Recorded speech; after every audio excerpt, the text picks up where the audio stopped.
Let's draw a 5-minute twisted fruit sketch.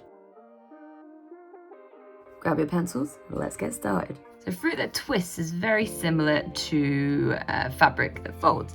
So we want to make sure our lines are always nice and round. So if I scoop myself around here, I have to then understand that the fruit is about to twist and it creates a straight line.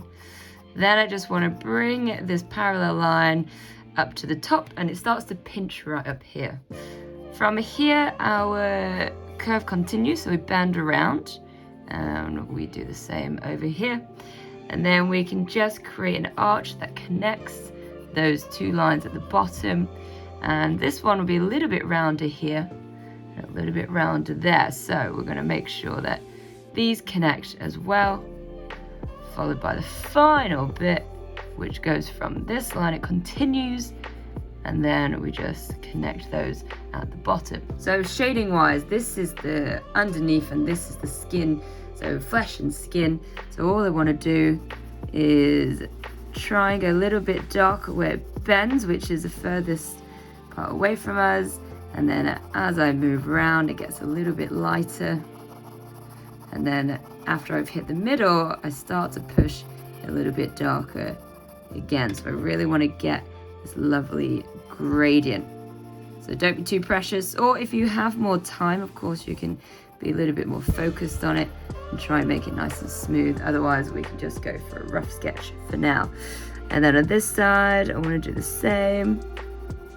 So make sure it's darker on the edge, and then as you move around, it gets a little bit lighter in the middle. It's almost as if it's broken down into 5 sections.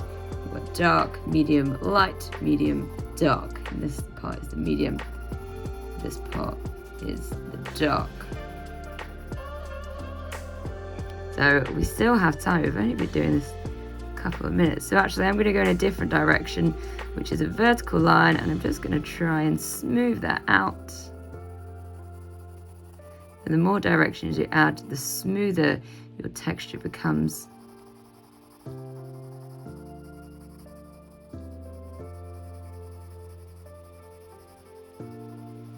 You can see a huge difference between the top one and this one I've just done. So let's do the same on this one.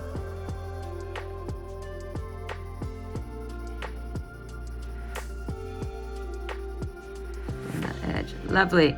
Then what I want to do is create a little bit of the skin. You can see under here. You can also see that there and there. And then all I want to do is add a very light shade. So you see I'm just using the side of my pencil. Here. If you want to add a little bit of texture, by all means add some little dimples, just to show that this is probably a peel, and these are the pores of the fruit. Now you do have to press harder in the darker sections to continue that gradient effect, and then when you go to the light ones you don't have to push too hard. And there we go. The last thing I'm going to do is just tidy up those edges. Why not? Even though it's a 5-minute sketch, I think we've got plenty of time. So there we go, a 5-minute orange or lemon peel, whatever you want it to be. And if you wanted to do it in colour as well, do exactly the same with your coloured crayons. Next week on Patreon, you will have access to this quick 5-minute sketch of an ink pot and the feather. Click the link in the description so you can get exclusive content for just £3 a month. All right, folks, I'll see you next week for another lesson.